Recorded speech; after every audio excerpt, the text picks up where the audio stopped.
Imaginez ceci, si vous étiez vraiment ambitieux, si vous étiez vraiment prêt à embrasser une réalité financière totalement différente, alors seriez-vous prêt à quitter l'environnement de votre enfance? C'est une question qui challenge beaucoup de personnes. Quand on parle de quitter l'environnement de notre enfance, ça peut être quitter physiquement, quitter émotionnellement, quitter en termes de schéma de pensée, quitter en termes de résultats. Alors, seriez-vous réellement prêt à quitter l'environnement de votre enfance?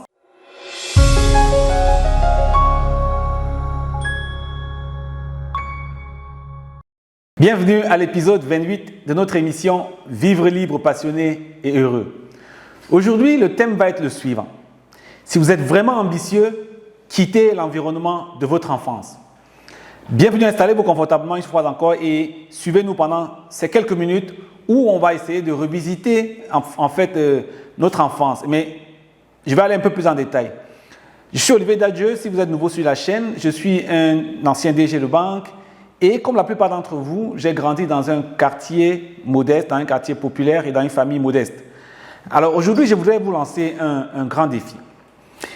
Imaginez ceci, si vous étiez vraiment ambitieux, si vous étiez vraiment prêt à embrasser une réalité financière totalement différente, alors seriez-vous prêt à quitter l'environnement de votre enfance?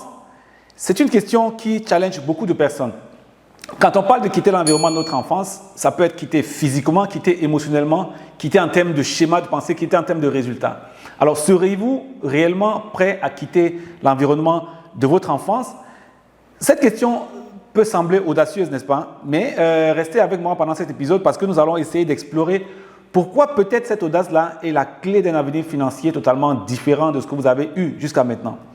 Alors, préparez-vous certainement à remettre en cause beaucoup de choses dans le passé parce que très souvent, l'environnement de notre enfance peut nous avoir conditionnés à un certain nombre de schémas de pensée et peut-être aussi inconsciemment dirigés vers les résultats que nous avons aujourd'hui. Il faut qu'on soit prêt à aller au-delà des limites des réalités financières que nous pouvons imaginer aujourd'hui et pour aller vraiment découvrir, comme j'aime souvent dire, nos aspirations les plus profondes. Très souvent, on a ces aspirations-là, mais on les fait taire parce que peut-être malheureusement, on est davantage influencé par notre environnement.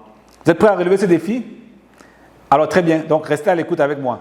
La première chose que je vais commencer à vous demander de faire, ce qu'on va faire ensemble, la première chose, c'est de faire une évaluation honnête de l'environnement de notre enfance. Ça veut dire quoi?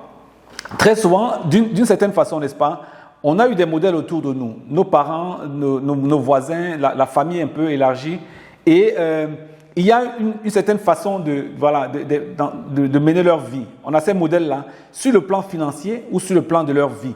Il faudrait qu'on soit capable d'observer. Quand on observe très bien, si vous regardez autour de vous, vos parents, comment ils étaient sur le plan financier, quel était le niveau de réussite, est-ce qu'ils étaient des modèles pour vous, vos oncles, les voisins et surtout les personnes avec qui vous avez grandi dans le même environnement? Comment ça se passe? Quelles étaient les attitudes de ces personnes-là? Quelles étaient leurs croyances en matière d'argent? Qu'est-ce que vos parents disaient par exemple en matière d'argent? On ne demande pas de juger, mais on demande simplement d'observer de manière lucide, n'est-ce pas? Et voir qu'est-ce qui revenait au quotidien. Comment est-ce qu'ils parlaient d'argent? En fait, parfois, la plupart du temps, comme dans les familles africaines, on n'en parlait même pas du tout. Mais quelle était leur attitude par rapport à l'argent? Vous savez, dans beaucoup de familles, on a tous été d'une certaine façon influencés. Quand les enfants, naturellement, avaient tendance à poser plusieurs problèmes d'argent. Et les parents disaient, mais tu es fou, quoi. Tu penses que je cueille l'argent sur les arbres? Tu penses que je suis une source, je travaille à la banque centrale? Donc, c'est ce type de schéma de pensée-là. On peut aussi voir des parents qui mettaient toute leur énergie, en fait, à aller travailler simplement pour avoir un certain revenu, n'est-ce pas? Parce qu'on savait que ça, l'argent, c'est extrêmement important. Une fois qu'on l'a, il faut le préserver. On ne va rien gaspiller du tout. Il faudrait vraiment, l'argent devient pratiquement le centre. Quand vous observez ces modèles-là, qu'est-ce que vous pouvez faire? Qu'est-ce que vous pouvez voir en réalité? Le deuxième élément dans cette évaluation honnête de l'environnement de votre enfance-là, c'est de voir, d'explorer en profondeur en fait, comment cet environnement-là a pu forger votre perception, non seulement de la réussite financière, mais globalement de la réussite. Qu'est-ce que ça signifie quand on va dans l'environnement de votre enfance, avoir réussi?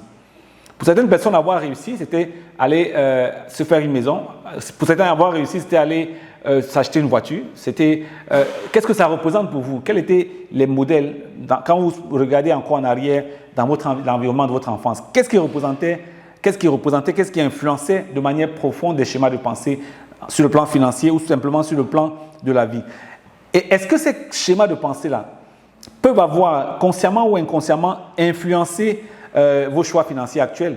Est-ce que le choix, par exemple, les choix financiers que vous faites aujourd'hui, que ce soit en termes d'épargne, d'endettement, de la stratégie de revenus, comment vous gagnez votre argent, ou bien les types d'actifs dans lesquels vous investissez, est-ce que consciemment ou inconsciemment, ça vient un tout petit peu du fait que vous essayez de reproduire ce que vous avez vu autour de vous? Donc, c'est cette évaluation-là qui fait partie des autres points d'évaluation. Maintenant, essayez de réfléchir clairement. Plongez-vous dans les expériences liées à l'argent pendant votre enfance. Comment ces expériences-là ont pu façonner, par exemple, n'est-ce pas, la relation que vous avez actuellement avec l'argent? D'ailleurs, quelle est la relation que vous avez avec l'argent maintenant? Quelle est l'attitude que vous avez avec l'argent? Comment vous vous sentez? Est-ce que vous vous sentez à l'aise avec l'argent? Ou vous sentez davantage que l'argent, c'est un sujet qui est assez sensible, qui vous met dans un autre état, dans un état second, j'allais dire, quand vous y pensez? Voilà. La première étape, c'est de savoir clairement, d'évaluer de manière honnête. Voici ce qui s'est passé dans mon enfance. Voici comment ces éléments-là peuvent influencer consciemment, mais surtout, pour l'essentiel, inconsciemment, la façon dont je perçois la réussite aujourd'hui, la façon dont je perçois la réussite financière, la réussite dans la vie simplement, et mon rapport à l'argent. Ça, c'est le premier point. Parce que si on commence par faire une évaluation honnête, il va être difficile de pouvoir avancer. Une fois qu'on a bien évalué honnêtement, il faut qu'on travaille à lâcher prise, n'est-ce pas? Parce que la plupart d'entre nous avons été influencés négativement par cet environnement-là, par les modèles qu'on avait autour de nous, des personnes qu'on aimait très bien et qu'on aime toujours très bien. Mais ce n'est pas parce qu'on aime une personne que ça veut dire que ce qu'elle a comme perception du modèle de réussite sur le plan financier ou le modèle de réussite dans la vie est forcément la bonne chose. J'ai bien évalué pour voir, voici comment réfléchissaient ces personnes, voici comment elles pensaient. Et j'ai aussi essayé de voir dans le point suivant, le passé, comment est-ce que ça pouvait influencer et surtout modeler la façon dont je me comporte aujourd'hui. Maintenant, ce qu'il va falloir faire, c'est de dire comment je peux me libérer des liens négatifs. Mais il faut le faire vraiment avec beaucoup de courage. Pourquoi? Parce que, comme on le dit, l'environnement de notre enfance, c'est l'environnement familial, c'est l'environnement du quartier où nous avons grandi. On n'aime pas être différent des gens. Donc, si on n'a pas le courage de dire voici que j'ai bien évalué, je comprends pourquoi je me comporte de cette façon aujourd'hui en matière d'argent et en matière de réussite, il va falloir aller me mettre de côté, n'est-ce pas? Me mettre en marge du schéma de pensée dominant dans la famille ou dans le quartier où j'ai grandi. Et il faut le faire avec beaucoup de courage. La première chose, c'est de pouvoir identifier clairement. Une fois qu'on a évalué les croyances, il faut pouvoir les identifier et les confronter. Pourquoi? Parce que voici le schéma de pensée de mes parents, voici le schéma de pensée des personnes autour de qui j'ai grandi. J'ai dit, ouais, bon, j'aime pas trop de problèmes, on essaie de contenter tout le monde dans la famille voulait qu'on soit fonctionnaire, on va tous être fonctionnaires, on va avoir notre petite vie, et c'est bon comme ça là, personne ne va nous juger, et voilà. Mais si on veut vraiment une réalité différente, il faut qu'on soit capable de confronter ces croyances-là. On les a identifiées, on accepte de les identifier pour ce qu'elles sont, maintenant on va essayer de faire face à cela, n'est-ce pas? Et une fois qu'on a identifié cela, il va falloir accepter, il va falloir dire, ok, c'est mon passé, ce sont mes proches, on s'aime, voici mon histoire en matière d'argent, voici mon histoire en matière de réussite. Il va falloir que j'apprenne maintenant à accepter et puis lâcher prise. C'est là l'étape la plus difficile. J'évalue que ce n'est pas bon, j'identifie clairement, je confronte ces pensées-là qui peut-être ne sont pas celles que j'ai envie d'avoir aujourd'hui, mais il va falloir lâcher prise, sans culpabilité. Nos parents nous ont transmis ce qu'ils avaient de meilleur, ce qu'ils ont appris eux aussi. Nos proches, des aînés nous ont transmis ce qu'ils avaient de meilleur, avec beaucoup d'amour d'ailleurs. Mais à un moment donné, si nous voulons des résultats différents, il faut qu'on soit capable de dire, ces schémas de pensée peut-être étaient assez limitants, et donc on va laisser partir, n'est-ce pas, des schémas de pensée du passé qui ne nous servent plus. Ils ne sont peut-être pas là pour nous amener aller dans la direction que nous souhaitons. Et le troisième point pour pouvoir davantage se libérer, une fois qu'on a identifié, qu'on en a été conscient et qu'on a lâché prise, il faut qu'on se décontracte, n'est-ce pas? Il faut vider le vase en fait pour créer l'espace pour un nouveau contenu. Si le vase est encore plein d'anciens contenus, d'anciens schémas de pensée, on ne peut rien remettre à l'intérieur. Donc on commence par vider et maintenant on va être capable de créer de nouvelles croyances libératrices, n'est-ce pas? Il va falloir qu'on crée des croyances qui viennent véritablement nous libérer. On identifie, on fait le vide, on crée l'espace, maintenant on commence à voir comment installer, on ne va plus le faire de manière... On peut le faire par défaut, comme je viens souvent dire, parce que par défaut, on a acquis ce que nous ont donné nos parents et notre environnement. Maintenant, de manière intentionnelle, on veut développer des vraies croyances positives qui sont alignés avec nos aspirations financières les plus profondes. Donc, il faut qu'on soit dans cette nouvelle dynamique-là. Et pour le faire, tout commence par un rêve. Vous savez, Martin Luther King avait dit « I have a dream ». Ce n'était pas une réalité de l'époque, n'est-ce pas? Mais il parlait d'un rêve. Tout commence par un rêve. Maintenant que vous avez déconstruit le passé, il faut vous projeter en disant « À quoi ressemble cette nouvelle vie financière-là? À quoi ressemble cette nouvelle réussite-là » Vous vous projetez un tout petit peu, vous pouvez fermer les yeux et vous essayez de manifester ce nouvel état d'esprit où vous sentez que vous êtes dans l'abondance. Vous n'êtes plus dans la limitation de votre passé. Vous vous sentez véritablement dans l'abondance et vous vous projetez au-delà de ces influences limitantes du passé. En réalité, j'aime souvent dire que si vous conduisez et vous accélérez, vous allez très fort en regardant toujours dans le rétroviseur, vous risquez de rentrer droit dans l'obstacle devant. Si on continue à regarder simplement le rétroviseur de notre passé, de nos parents et de tout ce qui est derrière, alors qu'on veut aller vers des choses plus ambitieuses, on risque malheureusement de rencontrer beaucoup d'obstacles sur le chemin qu'on aurait pu éviter.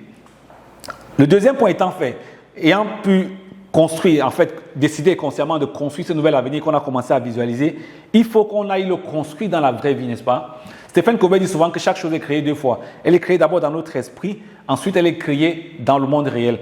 Il faut aller maintenant construire cette nouvelle réalité financière, mais qui soit réellement audacieuse. Et pour le faire, il faut qu'on soit capable de fixer des objectifs qui soient à la fois authentiques et décisifs, n'est-ce pas?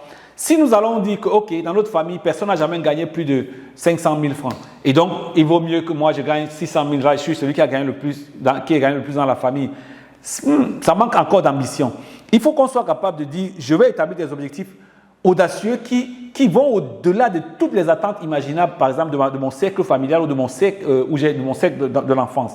N'est-ce pas? Si dans mon environnement, quelqu'un qui gagnait 1 million, c'était quelqu'un qui avait extrêmement réussi, qui avait une maison, qui avait une voiture, je dois dire, mais pourquoi ne pas aller 2, 3, 4, 5 fois plus loin que ça? Il faut qu'on soit capable d'être beaucoup plus audacieux. C'est pour ça qu'on parle de sortir en fait de cette zone-là. Premièrement, il faut définir ces objectifs-là. Et deuxièmement, il faut apprendre à comprendre davantage, à se former en fait, pour comprendre davantage comment fonctionne l'argent. On ne peut pas avoir plus d'argent que notre niveau d'éducation financière. Donc, si je veux avoir l'argent à ce niveau, il faut que mon éducation financière soit à ce niveau et automatiquement, l'argent va suivre. Il faut s'éduquer constamment. Il faut travailler ce désir constant d'apprendre, n'est-ce pas, pour développer de nouvelles compétences en matière d'argent. Et il faut être ouvert à de nouvelles perspectives. Il ne faut pas être bloqué dans les schémas. J'ai plusieurs clients qui viennent me voir aujourd'hui. Ils veulent que je les accompagne à pouvoir développer un bien immobilier pour mettre en location. Pourquoi? Parce que nos parents construisaient des maisons pour mettre en location. Quand je pose la question pourquoi, ils n'arrivent pas à m'expliquer. Et quand je remonte sur le passé, je vois ce que les parents faisaient, je me rends compte que, en fait, inconsciemment, ils recopient en fait ce que faisaient les parents. Pour investir dans l'immobilier, il faut qu'on soit ouvert à de nouvelles pensées. Pour investir de manière globale, il faut qu'on soit ouvert à de nouveaux schémas. Il y a de nouvelles perspectives et de nouvelles stratégies. Il faut qu'on soit ouvert à des choses qui soient différentes de celles que j'ai vues dans le passé et dans mon environnement. Donc, le troisième point par rapport à cette construction d'une nouvelle réalité financière audacieuse, c'est aussi l'entourage, n'est-ce pas? C'est les personnes dont on va s'entourer. Il faut qu'on soit capable de former ce que j'aime souvent appeler le cercle de personnes de qualité. Quelles sont les personnes autour de nous, des mentors, des aînés, qui ont réussi à avoir une vie financière et une réussite même globale que j'envie réellement? Pas simplement des personnes qui font le strict minimum, non. Qui est-ce que je regarde et je dis, waouh, il est 5-10 étapes plus loin que ce que je pense, que j'envisage aujourd'hui, n'est-ce pas? Il faut que courageusement on aille se mettre autour de ces personnes-là et qu'on recherche un soutien actif de ces personnes-là, qui la plupart du temps sont même prêtes à aider. C'est nous qui nous limitons souvent en disant non, comme ils ont trouvé la voie, ils ne vont pas pouvoir montrer la voie à d'autres personnes. Donc voilà les 3 étapes. C'était important de dire, commençons par évaluer en fait la situation, les schémas de pensée de nos parents, est-ce que ça nous sert ou pas? Commençons deuxièmement, on va se libérer de cela. On va être capable de les identifier, de les confronter, puis de les libérer. Et troisièmement, on va construire une nouvelle réalité financière. Donc, en conclusion, j'aimerais vous dire 3 choses. Premièrement, osez imaginer un avenir financier en dehors des frontières de votre passé et de l'environnement de votre enfance. Deuxièmement, comprenons que la véritable ambition va aller au-delà de notre zone de confort. On ne va pas rester dans notre zone de confort de ce qu'on a vu jusqu'à maintenant et penser véritablement y aller. Et troisièmement, n'ayez pas peur de bousculer les schémas familiaux, les limites familiales, les limitations que nous sommes mis dans notre esprit. Allez-y à fond et transformez votre avenir financier en quittant l'environnement de votre enfance. À très bientôt pour le prochain épisode. N'oubliez pas de cliquer ci-dessous pour vous abonner à notre chaîne et surtout d'activer la notification pour être avisé à chaque fois que nous allons mettre du nouveau contenu en ligne.